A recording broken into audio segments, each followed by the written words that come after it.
kuddayo Uganda. Isimanyi kye ngenda kuddayo Uganda. Bano bansudde mu ddwaliro. Nze Shanita Nakasero. Amanyi Nakasero Shanita. Nze Nakasero Shanita.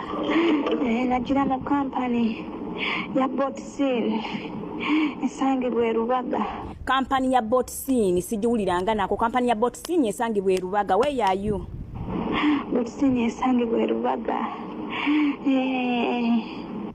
Kaakati wano kwe kumuweereza message zino ezange naye naziramu naye ekyanneewunyisizza tatidde ku byabulamu bwe yambuuzizza ate bba wange ngenda mugamba nti yo bulumi bumuli ku bbaawe kubanza namugambye tulina ku consultinga office yo yerina kati awo okuyamba kyava ngamba ate bba wange ngenda mugamba kinga alabye admission form gye bamuwadde eno yabadde eraze nti abadde ku kitanda okitegeera nze kwa kumugamba soko saving obulamu dde wamwe obadde wamwe otuule oba ekirungi obadde okola ddayo tandike ka business okitegeera kati ku macha leero akedde kumpa eno message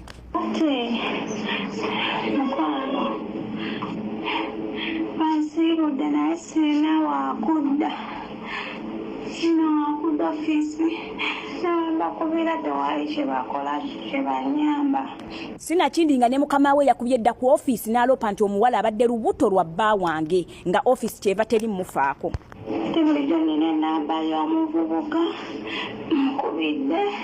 ategeeza omuvubuka bulijjo gwe yeegatta naye amukubidde mukubidde omumaze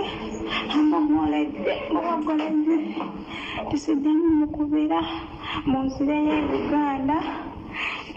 ndowooza mulaba teri muwala bw'asobola kuwasa aba akukozesa bukozesa asoose kungamba oliwa nemugamba nti bangobye naŋŋamba vaayo mu ddwaliro tebakusangawo bayinza okukola ekintu tambula odde Uganda ng'ategeeza bazadde be omulenzi amugamba va mu ddwaliro tebakusangamu kati tetumanyi ani bosi wono omuwala kiki ya planinze kuba kati jjukira tamanyi mazima olubuto lwani kati nkiwa ateebereza mu bbaawe ne batabani be tajja ayinza okuba tasobola kukkiriza mukozi ono kuzaalira muki batabani be oba okuba nti okukigumiikiriza nti abadde yeegatta ne bbaawe oba batabani be tetumanyi ani bosi wa muwala ono kya planing omuvubuka otuuka omugamba nti va mu ddwaliro tebakusanga mbayinza okukola ekikyamu kitegeeza waliwo mission egenda maaso abazadde gye baplaninze nemugamba tinzireyo ntya kyokka naba ofisi mbakubira olubuto bwe batunze amasannyalaze bagaweddewo lubuto olunuma bwe bamulongoosezza nga bemumanyi olukindo kasa amasannyalaze gaggwako otandika okuwulira ku bulumi ate jjukira ye mulimu nti ne kikulolox jjukira tebamuwadde bujjanjabi bumala kulolox oba weetaaga treatment ey'amaanyi okwoza mu mubiri kati bamusiibudde balaba tewali nti oba agenda asasula bbiiru oba nti kibamugobye mu ddwaliro mulowooza tagenda kufa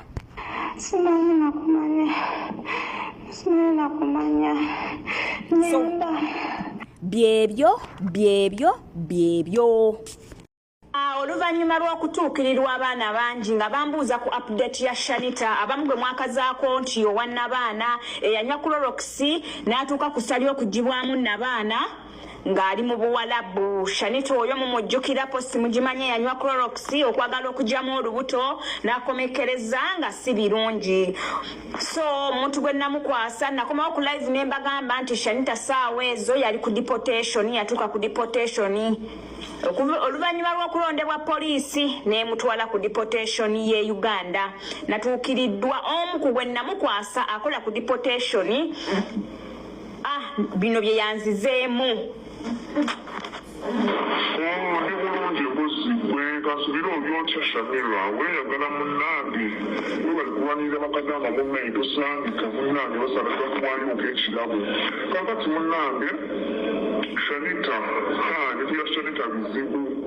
bizibu ngenda bwenzize nga ndikunnyonnyola ngendako ebifaananyi saawa zino ali mu ddwaliro twasooka ne tukubira babosi be lwakuya babosi be bali balina osooka omuwa treatment okusinziira Shanita embeera gye wamuleeterako ffenna ffe wano twamutya era yasulawo ekyo ekiro enkeera ne tumuzza mu ddwaliro ne tuteeka babosi be ku nninga bamujjanjabe abaana baddayo nga balwadde oli nga bakwatira naye Shanita embeera gye yalimu yali embi nnyo ng'ayinza n'okukutukira mu nnyonyi yali ayinza n'okukutuka era kyetwakola n'owabwe Dr. ya Abu Hassan hospital otwamuteeka ne tukubira babosi be ne tukubira abapoliisi ne tubakwataganya ne babosi be basobole okulaba nti basooka okumuwa obujjanjabi era bebasasula ssente z'eddwaliro naye kati okulya banne wano bafumba ne tumutwalira emirigo yagaana omuliisa asasula bbiiru ya ddwaliro yokka naye nga twabadde tugezangako nnyo asobole okutambula naye embeera gyalimu bagandi bayinza okugaana omukkiriza okutambula olw'embeera embi gyalimu ennyo ate naffe munesha tekyatukyamwagala nga mulamu wadde tetumumanyi naye embeera gyalimu obeera olabira ddala omulambo oguwedde emirimu embeera gye yabaddemu olabira ddala ositudde mulambo so kale tulina osooka omusozesa mu ddwaliro asooka amala ofuna obujjanjabi oluvannyuma awalyoka agenda ewaka kasooke mukwateko wano ng'ali mu ddwaliro gw'amawuggwe gano gwakusibwa mu bulamu Clorox ate singa teyatabikako Clorox ono mu mazzi singa Shanita mufu singa teyasobola nakutuukirira kuwa amawulire ago singa teyasobola nakutuukirira kugamba nti munnange kino ne kino ne kino yangambye Shanita singa teyakwatako Clorox n'amuteeka mu mazzi n'akwata Clorox plain n'amunywa singa Shanita zembuyaga ezikunta naye Shanita ndowooza Katonda akyamwetaaga ku nsi okusobola okufuna amagezi n'agamba kankwate Clorox ono muteekeko mu mazzi ndyoke munywe kuba Clorox bannange engeri gyawunya mutoyinza munywa yekka naye ndowooza aliko Katonda okusooka okuteeka Clorox mu mazzi n'amunywa ng'agyabulukuse muwulirize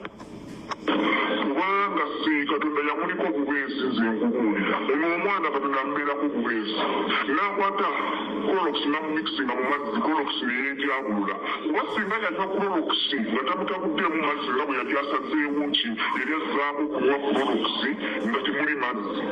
singa Shanita mufu Clorox abaana bwe bepankira ku Clorox olaba mukola mu biyumba n'amawunza olaba tumunywa omusajja yaŋŋambye olaba tukola mu biyumba ne tukozesa Clorox ne tuwunga kadaama ddala twawunga nedda amawuggwe era kyokola bati abaana nze bana bali ku deportation mbagamba muddeemu musooke mugende mwayozeko mu mibiri bagende bakutobere mu mawuggwe ekibadde tekigenda kudduka kati naye gye wujja kigenda kudduka bwadde e Uganda gendako for medical check-up nywa ku ddagala lya habo okwoza mu mubiri kubanga bw'onaddayo tolowooza nti obulwadde bw'ejja eno bugenda kuttukirawo nedda musobola otwala like 3 years nga toyinza nakujjukira nti kino ekintu nakijja Saudi Clorox bwe nakozesa yeyantuusaako buno obulabe muli abaakulya mpolampola si bwe bulwadde obuttukirawo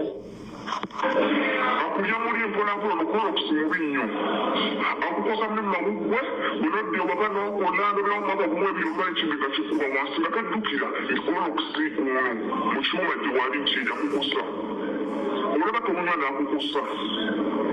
ye n'enfunya ya Clorox banambye omwana nze namutidde era baabambye abasawo singa teyamutabikako mu mazzi yali tasobola nakusulawo yadde ennaku ebbiri yandifudde kubanga yandifudde Clorox butwa kitegeera naye kyamuyamba nti yakutabikako mu mazzi n'atuukanywa wano Shanita nga ali mu ddwaliro tebannamuggyako bano abantu beno babalongoosa batabe bakulongoosa bakuteekako ekintu ekyo ku lubuto oba banakiggyako ddi simanyi abaamusala bukiiko abaamusala makati nze sibimanyi kati yooyaawo wali baali bamukebera mu mumiro awolabe wali abasawo baali bamukebera mu mumiro wali eno jukira bamuggyemu nabaana balina ebyo bamuteeseko munange nange sibitegeere bwe byolaba ebirimu omusaayi sibitegeera wali baali bakuba katooki mu kamwa kulaba lwe lukiino bwe bamusala muyinza okwebuuza ebifaananyi lwaki biri mu bbulaaka mukimanye nti yakuba ebifaananyi bino yabikuba mu bubbirira so tulina okubikyusa kkala sakirati oli ne bweyeeraba teyeetegeera mbadde siyinza bireeta nga biri mu plain kala yaabyo kuba mbirina mu original mbadde nina obiteeka mu kafiruta mbikyuse sakidati nnyini byo ne wayeeraba asobola okwetegeera naye afumitiriza nnyo okwetegeera kyonva mulaba sibireese nga biri ku original okitegeera tebanajjamu bandage bwe bamulongoosezza ebifaananyi byenninamu kubanga mumanyi abantu beno toyinza genda notandika tutuuza mu basawo bonna ki mu kamera ate ali mu emergency so kati kyekyo ekiriwo Shanita naye nga wiiki eyo gye tutandika singa aba atereddemu nga susseemu ngazzemu akangubanguba ajja kuba atambula eyo wiiki gye tutandika tajja suuka lwankaaga lujja oba sande oba mande ajja kuba atambula bw'anaaba azzemu akangubanguba kinasinzira ku basawo ki kye banaagamba naye bw'anaabeera tannaba ajja kubeerayo mu ddwaliro paka bw'anaaterera ekirungi ali mu mikono gyaffe kubeera mugumu ba mugumu totya wamuteeka walungi bambi webale emirimu gy'okolera bakadaama wamuteeka walungi abeere mugumu kuba twagezaako okugaana bafamire ye nga tubalinawo yadde ekikumi ne tukwira bbaawe baamuba ebintu yakutegeera atya nti omukazi yafuna olubuto baawe tannakukakwata masimu sawa zonna wetumukubira yakoma tugamba nti agende n'omuwala gwe yamuwa olubuto agende ebisuubira na mugumba baamugyemu nabaana okuggyako nga ddala ennabaana bamulira mu yakoma okutugamba kaakati munnange ekyokubeera mu kumiikiriza nnyo ajja kudda ewaka lwakuba kati ekiriwo bagambye amawugwe gaakosebwa nnyo nnyo mu bulabu ensigo munda ekibumba n'ebinda gyakosebwa era badde e Uganda alina kuba ekisimanira kumanya balina mutuusiza mu ddwaliro okitegeera wannabuziza omusawo naye nga anaawona alibwabasa Uganda anaawona abasawo engeri gye bali okwekiraatiramu Shanita yeetaaga ssaala wetuma nga tekimala okuzibwa eno gattako nsigo mawuggwa ekitegedde kati munnange Shanita mumusabire nnyo nnyo nnyo bannange ebyebyo ababadde bambuuza ebya Shanita we bituuse ali mu ddwaliro embeera gye yalimu yali tasobola kutambula naye nga ssaawa yonna katonda wanaaba akyamukuumye ajja kutambula.